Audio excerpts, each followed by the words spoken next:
too many of us dislike our voices. We really don't like the way we sound. And if we think about the impact that makes on us, it's like not liking the body that you're moving around in the world, right? So it can really have some pretty intense implications.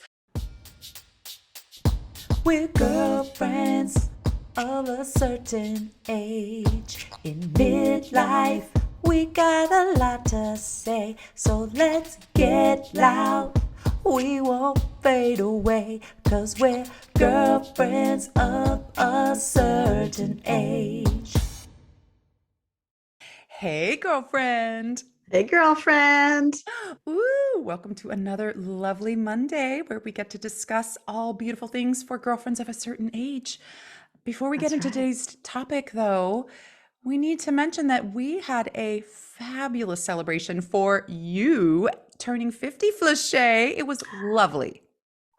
It was so fun. Thank you for being there. I don't know if the girlfriends can see. Behind me is a rose gold sparkly sash that a certain Jessica neighbor showed up at my house.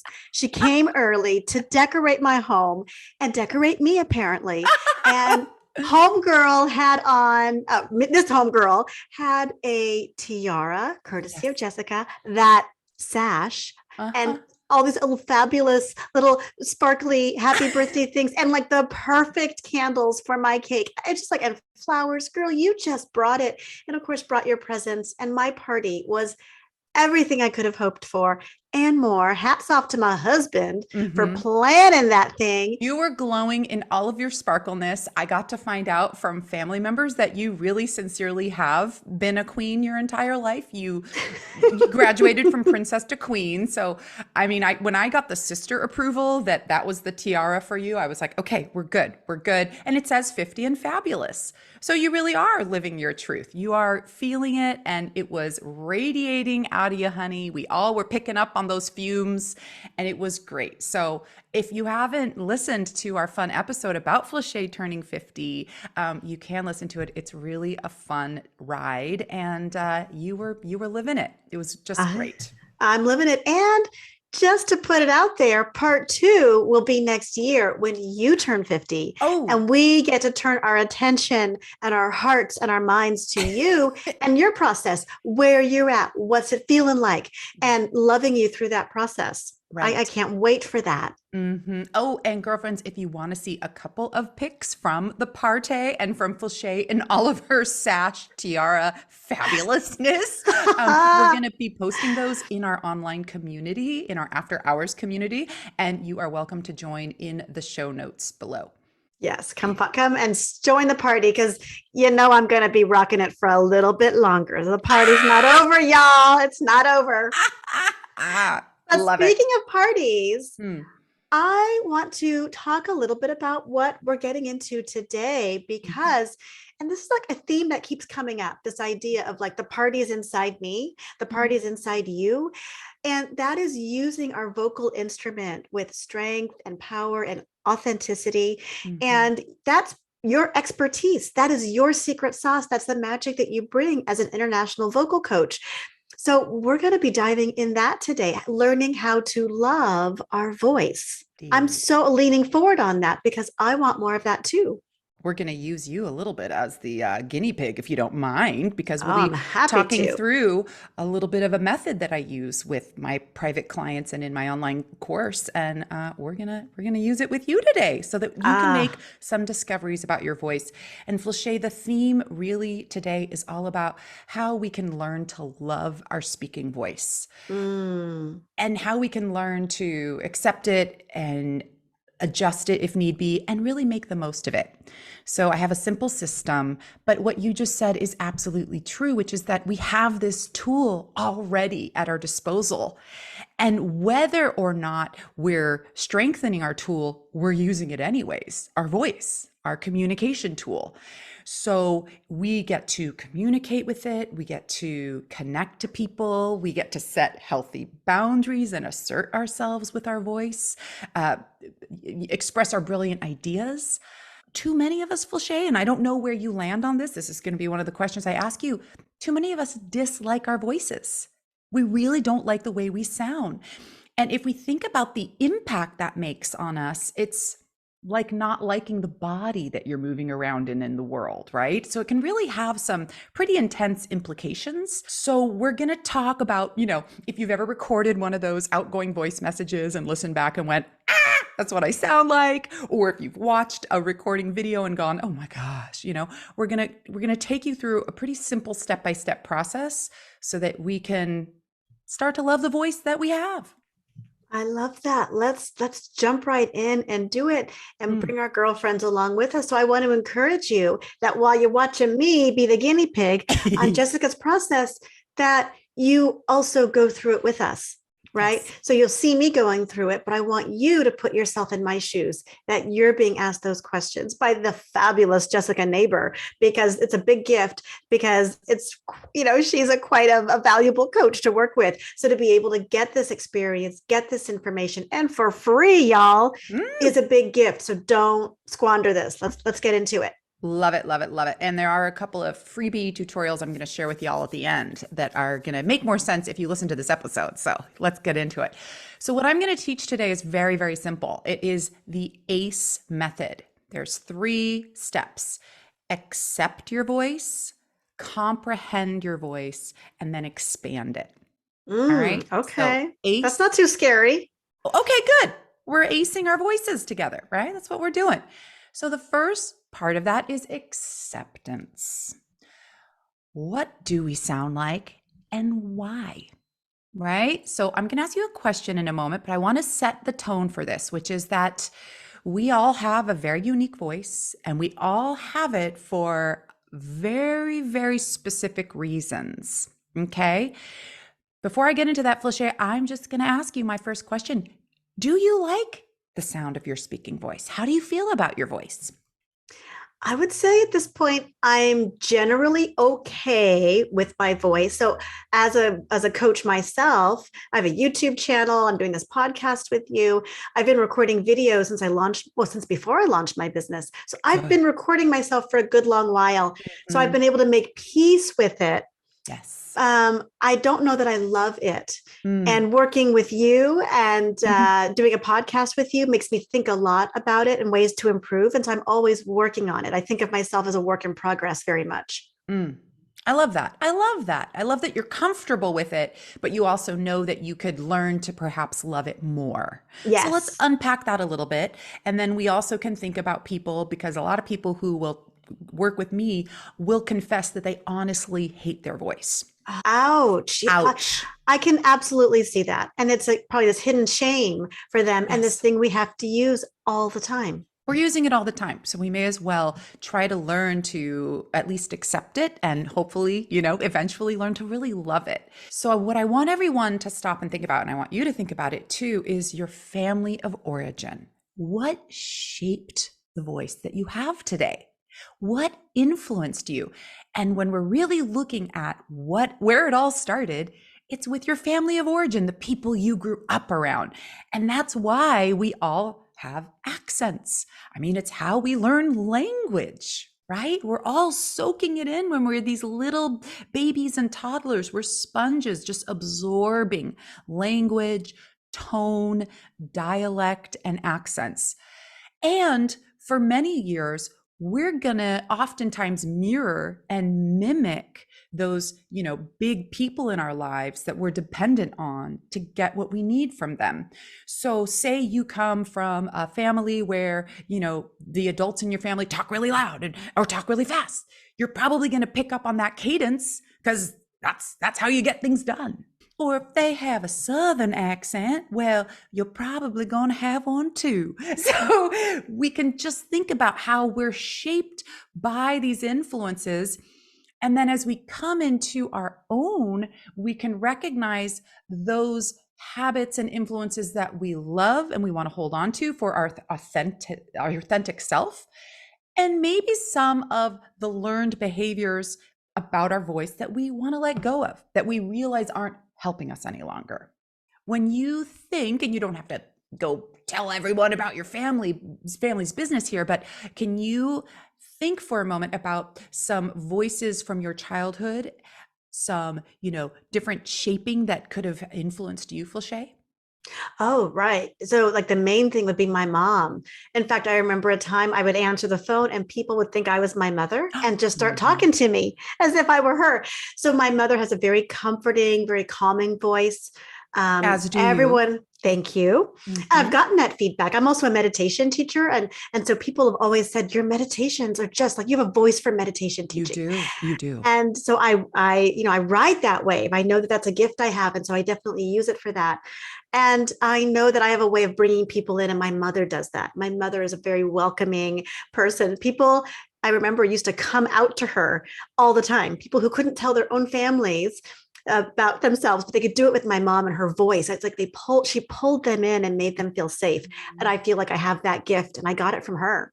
Well, that's a beautiful thing that you inherited. That's wonderful. And what a legacy to be able to carry that on. So Yeah. that happens very often. And I have a similar situation. My mom and I, you put us in the same room, you might not be able to tell us apart. And her sisters, a lot of my cousins, we all have this same cadence. It's fascinating. So if you can make peace with it and actually really enjoy it, then you're winning. There are sometimes certain qualities that people may not like as much. So, a good example is one client I was working with who I thought had a wonderful voice. He was from Hawaii and he speaks a pidgin language. If you're familiar with Hawaiian dialect, there's a pidgin there. They pick up different words from all different cultures. It's absolutely beautiful. But he felt like in his professional healthcare setting, it wasn't always working for him.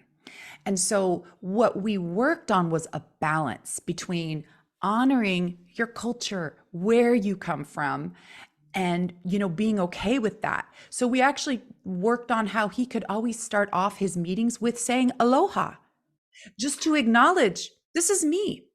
And then we also worked on certain ways that he could enunciate and articulate certain words so that he wasn't, misperceived in a certain way for having a different accent. And you'll hear that from a lot of different people, right? Whether they feel like it's a Southern accent, a New York accent, a foreign accent, and working on ways to feel like you can play in the professional game in a way that isn't going to make people misjudge you, but that you also should really feel okay being, yourself and authentic. And I think a lot of us lose that piece. That, hey, what influenced us growing up is golden. That's what makes you you. Mm-hmm. Having you bring that up makes me think too. I know that I'm a California girl, born and raised. And so I know I sound like that. I know I come off as this upbeat, peppy California girl. Also, I'm the oldest of five children. So I realized too, I really want to make my point. And I think being the oldest, I got there first and I'm a fast thinker. So I think that some of that is still being played out for me and how I use my voices now as well too.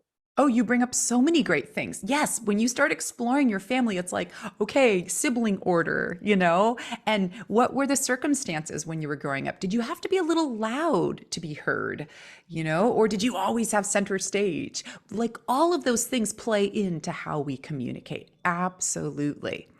Another piece about accepting ourselves is accepting our voice's limitations. So I like to use an example of different vocal tones. So say we really admire a baritone voice, right? I think of some, people like James Earl Jones, who was the voice of Darth Vader, and that booming voice. And you say you are really drawn to that kind of voice, but say your voice is actually this real high voice that is light and high and thin and maybe sounds a little more like Dolly Parton, you're gonna be fighting against your natural vocal range if you're trying to, emulate James Earl Jones while you're a Dolly Parton. Those are extreme examples, but we all have different vocal range and tones. We can certainly stretch ourselves, and I'm all about that, but sort of accepting the instrument range that we have will really help us to then actually be able to feel more free. You can also think of it like a musical instrument. So maybe you're a high flute, like a piccolo, but maybe you really wish you sounded like a tuba. But the tuba might be over there thinking, "Oh, that flute sounds so cute." So What's the best way for us to know? I actually have no idea what my vocal range is, so I don't know how I would decide that for myself or even what's possible for my voice. Yeah. Well, from a singing background, there's very clear vocal types, right? And they go from bass to baritone to tenor to alto to soprano. And those really show us the level of singing vocal range. When we think more about speaking vocal range, we're really looking at the timbre of our voice. We're looking at, is it fuller or thinner? Is it higher or lower? The best way is to record yourself and then start to compare, not in that good girl way. Don't compare yourself in that I'm better, I'm worse than, but in that way to start to understand where your voice fits in to the overall vocal range, right? So you, I would say, have a really thin, not thin, excuse me, light, warm, that, like you said, is very welcoming. And it's a little bit on the higher side naturally.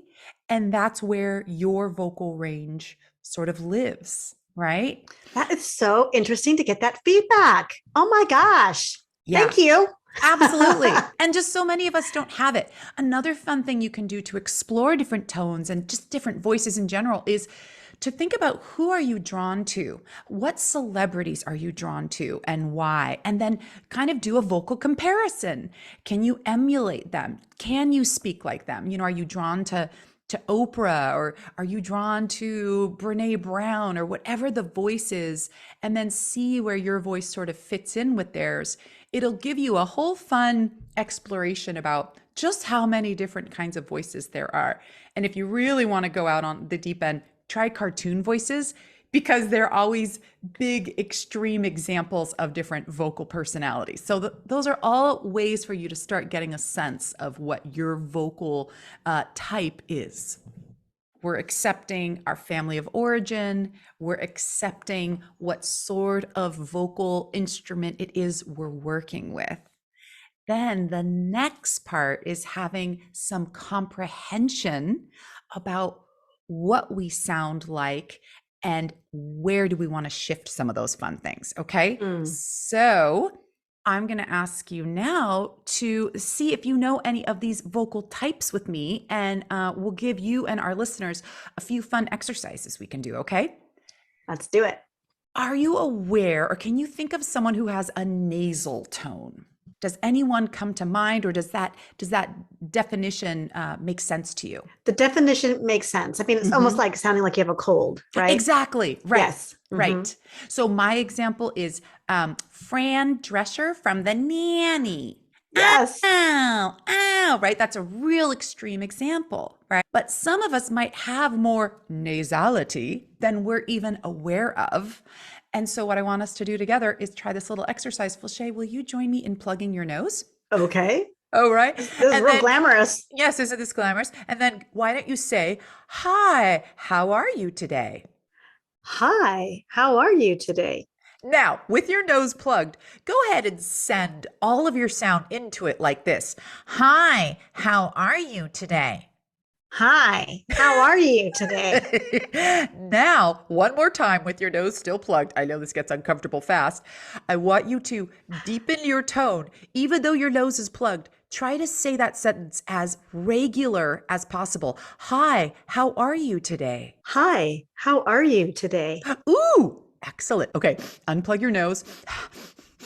Oh, So, what people will find is, if they live in their nose area of their vocal tone a lot, their nasal tone, when they go to plug up their nose, it doesn't sound very different. So, imagine Fran ah, Drescher. Hi, how are you? Hi, how are you? That's not very different. And when they try to balance out their tone with a deeper tone, it's very difficult for them because their voice is so centered in their nasal cavity. So all of us have a little pinch of nasality, but when it starts to become so much that it's distracting to your way of communication, if that's what people hear before they hear you, then you're going to want to work on adjusting that. And the great news is you absolutely can. Okay. All right, another exercise is about a monotone voice, okay? So my favorite example of monotone voice is the teacher scene from, remember the movie Ferris Bueller's Day Off? Oh, yes. Do you remember when he wasn't in class and that really dull teacher was going, Bueller, Bueller. Bueller, Bueller, right? So he is this Dullsville teacher, and you can just imagine what his class was like. In fact, you probably, Flachet, had a teacher like that, and you just wanted to, Oh, oh, right? yeah. Yeah. Yeah. Yeah. It's like, kill me now, please. So a monotone voice is where we're just stuck on one tone, monotone, one tone our entire time we talk. Some of us have more of that than others. Again, it's not a good or bad thing. It's when it becomes too extreme that we want to adjust it. So I know for a fact you do not have monotone, but say, Flachet, you did. We would give you some exercises about making your tone a bit more melodic.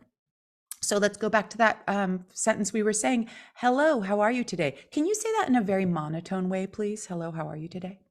Hello. How are you? I feel like a robot. You sound like one. Hello. Yeah, you totally sound like a robot. Now, I want you to add a little inflection. I want you to go up in the middle of the sentence and then come back down. Hello, how are you today? Lift up your tone, almost like you're singing a melody, and then come back down. Try that. Hello. How are you today? Well, listen to you. You are not monotone any longer. So, people who live in a very monotone style speaking want to understand that there's a melody to how we talk, just like the way singers have a melody when they sing. So, kind of playing with your vocal range and how high and how low you can get is going to give your voice more dynamics then and get you out of the monotone zone. It makes me curious. Have you ever worked with someone who could not get out of monotone? No, but I definitely worked with people who were in the monotone voice when they came to me. Mm. Hmm. And you healed them. I mean, we help them, right? We help them, right? A lot of people will also get some feedback, which brings up another interesting concept is, do you have like a voice art scar from sometime earlier in your life? Did someone ever say something about your voice that made you feel embarrassed or shy about a quality? That can really shut people down. So, And so many of something to those work things on. happen so early in life, it's even hard to tease apart what exactly was said and what the listener heard it as. So you bring up a really good point. Another thing you're making me think of is I worked with a woman who is a recovering good girl who is from the South, and everything she had to say when she was growing up needed to be soft and needed to be very feminine, and she couldn't be assertive. And now she's Mm. in a workplace where she's supposed to be assertive, and it is bumping up against that old good girl. Oh, that sounds really painful. Yeah. But you know what? It's a healing process. And then, hey, you start to feel your power. You start to get to speak your mind a little more. It's a wonderful way that we can evolve. All right. So, in comprehending our voice, right, we're starting to understand these different qualities. So, we went over nasal, we went over monotone, and I'm going to teach you just two more of the most common ones. Another one is upspeak, especially here in California, when we end all of our sentences like a question. Oh, I know I'm guilty of that. Californians were real guilty of that, right? So different cultures, different areas use it more. It doesn't mean you can't ever end a sentence with a upspeak, but you don't want to be saying everything and make your listeners feel compelled like they have to go, uh-huh, uh-huh, uh-huh. Well, I think our episode on using your voice for power, for personal power, we talked about this. And so it's really been in my awareness, actually. So, of course, I hear it more when I'm listening to other people speaking, and I'm noticing it in myself a lot more. So I have not fixed that, but I do, it is in my awareness. Well, there you are. ACE, awareness. Once we start becoming more aware of our voice and aware of the voices around us, we're going to start picking up on all of these vocal qualities. So that's the beauty of it, is that you're hearing it more. And then that you bring up a really good point, Flachet, which is to be really patient with yourself. These are hard baked in habits and they formed us, right? We're born in California. We are the epicenter of Valley Girl. So of course there's going to be upspeak in the way we talk. And a little of that is all right because it's kind of authentic. We just don't want to use it so much that it is distracting people from us being able to communicate. Right. So, along the same lines are using too many filler words. So that's another thing to be very mindful of is, are we saying ums and uhs and you knows? And again, that's something I'm still working on. Me So three. so a big tip for both upspeak and filler words are to slow your speech down. For upspeak, it's to, rather than ending up all the time, try to either end on the same tone or even go down. So for instance, I could say, how are you doing today? And I bring it down a little bit, or I could just keep it at the same tone. How are you doing today? And for upspeak, I mean, excuse me, for filler words, probably the best solution is just to slow down because it tends to be when we speak quickly and Well, and so even in the process of editing our episodes, and I hear the filler words, and some of them we let stay because it's partly how we speak, but some of them are just so over the top. And it's always in moments for me when I'm talking too fast or I'm so excited about the topic, which is actually an occupational hazard in this project with you. We have this podcast. We wanted to be able to speak and geek out and just go deep and go down rabbit holes. I get too excited talking to you. And I can even feel it right now, wanting to creep up a little bit. Yeah, huh, what? So it's interesting. Yeah, we got to catch ourselves with that. I know, and it's so human. We're getting excited. I do the same thing, right? We're like, I have something to say. And so I think it's also growing into the sense that I have enough time.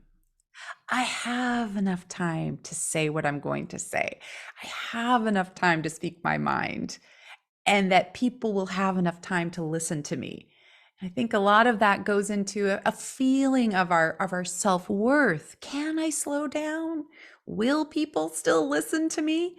And if you did grow up in a busy household or a busy family where you had to get your word in, that could influence what we believe is possible for how we communicate. So just comprehending these different vocal habits and then having some fun solutions like we just tried on are going to be really helpful. And then the final step in our ACE method is to expand what you've got, right? And that's really where we are able to start moving into loving our voice, right? So accepting it, comprehending it, and then expanding it. And I can't tell you how much it makes me feel like I'm doing the good work when I see someone expand, evolve their voice, and then come back with a success story. I presented, and for the first time, I felt like I could assert myself. I had a conversation and someone said that, there's something different about you today. And I can't quite figure out what it is, but I like it, and we're back here behind the scenes going, yay! That's what it's all about, right? Yeah, I'm just keep thinking about times when I did not feel as effective using my voice. I wish I had this when I was in my 30s and Mm, working in a corporate environment, because I can see I was really leaning forward, really in my masculine. I did lower my voice, mhm, and I had a very prominent position. And so mm, I really wanted everyone to know that I really earned it and that I earned my seat at the table. And I was bringing power and fresh ideas and follow through and commitment. And so even as I'm talking, I'm clenching my fists and yeah. leaning forward. I'm like, I really want to be excellent. I want you to see my greatness. And I think back, I wonder how I came across. I mean, did I come across like a Hillary Clinton, like, with the padded Mm, shoulder mm. pads and the deeper voice, Deep voice, right? because I wanted to still be, seen as my feminine self, but be taken seriously. And I don't know, we have a lot of, maybe at that time, I didn't have a lot of great role models. And so I just sort of took on like the Murphy Brown sort of way of being, and Yep. which is very interesting. Both, not great representations for me, these No. older white ladies of a certain age, and then me trying to match that. How do I stay authentic to myself? Yes. So, and I feel like I'm able to do that now. I wonder how many girlfriends listening to this right now are like covering their mouths or their throats, wondering how they can step this up for themselves as well. In embracing your voice, it's actually a lot easier than you think it is. And the truth is, just starting to use it and get more familiar with it. So, I want to guide you through a very short warm up routine that I'm going to have Flachet do. And I want to encourage our girlfriends listening right now to do it with us because the best thing you can do to expand your voice is to actually start to warm it up. Get familiar with what it feels like as your instrument, and then you can use it in such a more effective way. All right. So we're going to take you through just a little sampling of a very simple vocal warm up together. Are we ready? I'm ready. Bring it. Okay. All right. Let's do it. Okay. So step one we're going to do is to actually do a breath exercise. So it's so funny when I do this with people, they're like, wait, I thought we were going to warm up my voice. I'm like, yes, but our voice is powered by a breath. Okay. So before we even get to speaking, there's a really important part, which is your fuel, which is your breath. Okay. So we're going to do a leaky tire together. All right. You are going to imagine that you have this big tire, this big like balloon in your stomach below your lungs. Okay. It's going to fill your entire torso up with air. And then as if a little leak comes out of it, just a tiny one, you're going to say a shh, shh, and release that air out. Good. Go.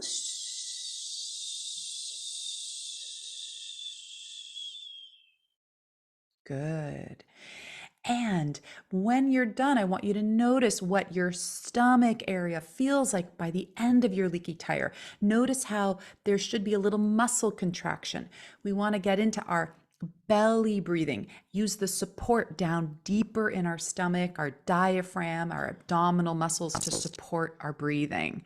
It's going to open up our vocal tone and it's going to support our voice. So I want you to do one more leaky tire, but this time I want you to make that leak even tinier, like a little pinprick leak, and very steadily let out a little bit of air. So we're going for a longer time if we can with a leak, okay? So filling up on the count of 4, we're all gonna fill in for 1, 2, 3, 4, and exhale on a shush very slowly.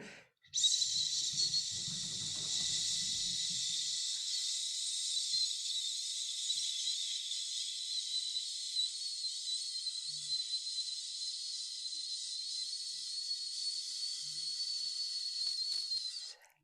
Yes. Right there, Flachet, you have the power to slow down your breath, to manage your own breath. The interesting thing, too, this is my meditation teacher hat coming on. When we breathe from deep down in the belly, we're triggering the brain that we're safe and we can relax. Because when we're breathing up high in our lungs, it's almost like hyperventilating.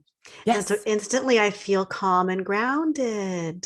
You're taking your breathing out of your fight or flight response and you're putting it into your deeper chakras. You're putting it into your deeper breathing apparatus. Everything about taking deeper breaths is a win for us. Yeah. Absolutely. And it's more how babies breathe too. When you watch a baby breathing, our bellies go up and down. Yeah. Yes. Oh, then that's another wonderful breath exercise is you can do this leaky tire lying down on the ground and notice if your stomach is filling and lifting, because that's what you want to have happen on your leaky tire. So after you do your little breath warm up, next we're going to move to our face because we need to warm up what it is we're doing with our face when we're talking. So we're going to do my favorite, the lion lemon face. All right. So Flachet, you're going to make a big, wide lion face, like you're making a big roar. Ah, yeah. And then squeeze everything in like a little tiny lemon. Great. Big and wide like a lion. Again, squeeze it in like a lemon. And for the third and final time, big lion face with your tongue out. And then a little lemon face one more final time. And come back to relaxing. Whoa. Does your face feel a little more relaxed? It does, especially in the forehead and then the tops of my cheeks. Very interesting. And almost like a little bit of an endorphin rush. Yes. And we're stretching our face out because when we communicate, people are looking at our eyes and reading our lips. So we don't want to have a dull face. We want to bring it into it. And also on a vocal level, when we engage with our whole face, we actually brighten and expand our vocal tone. Today's episode is brought to you in part by our dear friend and girlfriend of a certain age, relationship coach Tamara Mendelson. We wanted you to meet Tamara because she brings a really fresh perspective to relationships that we thought you needed to know about. You can learn more about Tamara at tamaramendelson.com. Hi, Tamara Mendelson here, relationship coach. Relationships are hard, and I wrote the mini relationship roadmap to help you along the way in your own relationship. Tips and tricks and some exercises to help figure out if your relationship is broken or if you're just angry. So sign up for our email down below and get on our mailing list, and I'll send you out this workbook right away. Talk soon.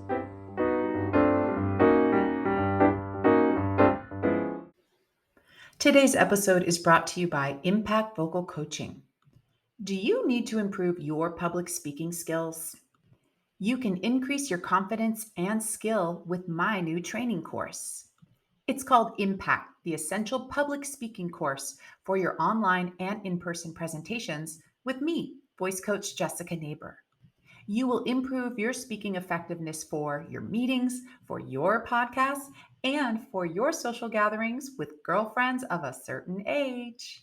I'm an international voice coach and author, and I've been teaching professionally for 20 years. You'll learn valuable speech skills in my streamlined 6-step process. And listeners of Girlfriends of a Certain Age get 2 bonuses when you join soon. You can join the Impact Vocal Coaching course at impactvocalcoaching.com. Hope to see you inside. Stay calm and speak on. So we're expanding our voice by doing this. Okay. This is fascinating. This is such a core life skill. And how come nobody knows this? I only am learning it because I have you. You're an expert, and the girlfriends listening are getting to sit at the knee of an expert. But whoa, what if all of our kids learn this in school? Or what if we taught our children this? I know. It would be amazing. Well, I'm about to. There you go. About to teach my kids. Really, who learns this are actors, singers, and public speakers. People who communicate for a living. But the irony is we're all communicating. And we all communicate for a living, no matter what we do. That's another interesting thing. Mm-hmm. This is true. This is true. Then once we've warmed up our face, we want to go to our mouth muscles because those are our articulators, right? Our teeth, our lips, our tongue. So I'm going to give you one tongue twister, my friend. All right. Okay. You are in the hot seat. Yes, I am. So you're going to say slowly first after me, I wish to wash my Irish wristwatch. I wish to wash my Irish wristwatch. Yeah, that was excellent. I remember it. Okay. Now with me, try to say that a little faster than what you would normally do, a little out of your comfort zone, and repeat it 3 times. All right? Ready, set, go. I wish to wash my Irish wristwatch. I wish to watch my Irish wristwatch. One more. I wish to wash my Irish wristwatch. Yes.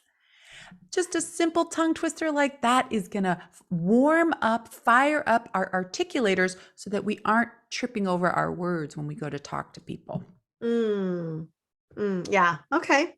And last little warm up. And also, if you're feeling like, I'm madly writing these down, I have a free gift for everybody at the end. I'm going to share a little link, sign up, and you will get my complete warm up routine and the tutorial video that goes along with it. So that's so funny. I was just thinking, what if I had that like on a little post-it or somewhere nearby? Because I'm always on Zoom calls. Yeah. What if I had something? Of course you already got something. Yeah, I got a little infographic checklist for y'all.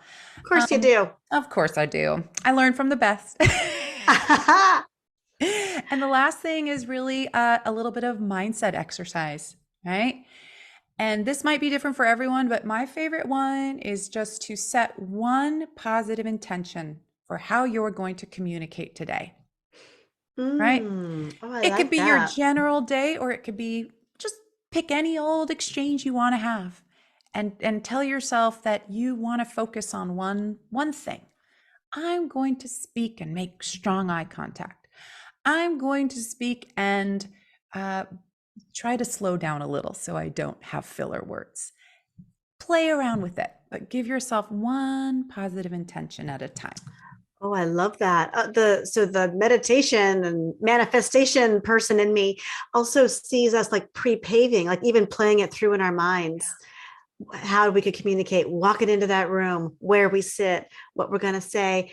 The other thing, I just recently read this as an energy medicine technique, which is to drink warm honey or to have a spoonful of warm honey before you speak. And Yes. that the idea energetically is that we're bringing in that sweetness and coating our throat with that sweetness before we communicate. That's my only contribution to this I conversation. love it. And honey has very healing factors in it, if, especially local Mm, honey with the local pollen makers. It's very, very restorative. So you'll see a lot of vocalists having their tea with their honey and they know what they're talking about. So you're absolutely correct on that one. Absolutely. awesome. Well, that is ACE. So let's do a little recap because the coach and me has to make sure we have our golden takeaway recap for everybody. So remember, this is our ACE method, right? We first want to gain a little awareness. How do you do that about gaining awareness about your voice? Go look at your childhood, look at your family of origin, look at the place you were born. What influenced you to speak and have the voice you have today? Go back to the source. It's a fascinating journey. Step two is to comprehend your voice, understand the habits that you have. Which ones do you love? Like Flachet was saying about her healing, welcoming voice. Which ones do you feel like you want to improve upon? And think about some of those exercises we went over today. And then finally, expand your vocal instrument. And how do we do that? By exercising it, by conditioning it, and by practicing our communication with intention every day. And that's your ACE method. Wow, you said it was simple and it really felt so accessible that Hmm. this is something we can all do. So I know that this is moving thousands of girlfriends forward and bringing just some gentle awareness to their voice and some strategies they can use. Jessica, thank you Oh my for gosh. laying it out for us and walking us through it because here I am on the hot seat and I'm a coach too. So I prefer being the coach, right? And so I was being vulnerable and yet I felt so held and supported. Mm. So this really is a gentle process and gave me so much more to work with and think about. I'm really grateful. Oh my gosh. It's really a wonderful thing to do. Thank you for being such a fabulous star student and being in the hot seat. And yeah, it was a blast. So tell us about the goodies. I mean, tell us what can help us move forward. What's the next step if we want to learn more about this from you? Absolutely. Well, there's the free tutorial infographic that goes over the entire essential public speaker warm up routine. And don't let that title intimidate you because if you speak in public, you're a public speaker. Oh, right. Yeah. Even asking for something at the deli counter. Right. 100. Yep, Is 100%. considered public speaking. Right. Yeah, that blew my mind. That Mhm. idea. Right, we're all public speakers. We're all public speakers every day, all day long, unless you're hiding inside. And I get that sometimes too. So that's my free gift to everybody today. You can just sign up and you'll get that infographic and the tutorial video where I walk you through that routine. And then there's also a link to a longer tutorial video on YouTube, on my YouTube channel, which is titled, Do You Hate Your Voice? So Ooh. yeah, we get into a little bit of the negative Nelly part, but for those of us who are really down on our voices, we really need to throw out a rescue, a rescue ring for them. So that's a deep dive if you are really fighting with your voice. And then I also have an online course that's very accessible. Anyone can start that today. I'll put that in the link with a couple of bonuses for you all, and you're going to get direct personal feedback from me. So, part of your training with me is I give you a little simple script, you record yourself saying it, and then I give you a little feedback so you can know some of these vocal habits and understand a little more about your voice with a coach is going to kind of walk you through that. So those are some of the things. I'll put all the links below for how you can either take some of the free coaching, or if you want to join my course, you can do that in the links in the show notes. Thank you so much. I'm just thinking about how a rising tide lifts all boats, and the fact that you would help walk one girlfriend through it today, knowing that you're touching the hearts and minds of thousands of other girlfriends, that we can all be lifted by this energy, by this awareness, by this ACE strategy. I mean, I love that everything about it is very concrete. I'm your business coach, and I've never heard you break it down like this. I'm like impressed, so impressed. You know, we're all works in progress. We're all just continuing to kind of work on it, and it's what keeps me up at night. It's what I love doing, and that's what I'm here for. So, to all my girlfriends, what I usually say in my coaching capacity is to stay calm and speak on, and I truly wish that for everybody today. I love that. Well, that deep belly breathing, that's going to keep us all real calm. So hats off to you, Jessica. Thank you for leading us in this process. Girlfriends, let us know. Did you embarrass yourself sitting in your cubicle doing these vocal exercises, listening to a podcast when you were supposed to be working on the quarterly financials? I don't know. But leave us a comment. Join us in our after hours for the real talk.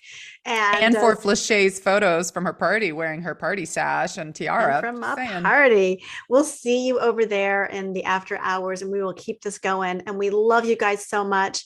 Till next time, girlfriends. Bye. Bye. Thank you for tuning in today to Girlfriends of a Certain Age podcast. Do you have a girlfriend who needs to hear this message? Share this episode with her. She will love you forever. If you enjoyed today's episode, please subscribe, rate, and comment wherever you get your podcasts. Stay tuned for more episodes where we discuss more hot topics about girlfriends living their best lives. You can follow us on Instagram, YouTube, and girlfriendsofacertainage.com.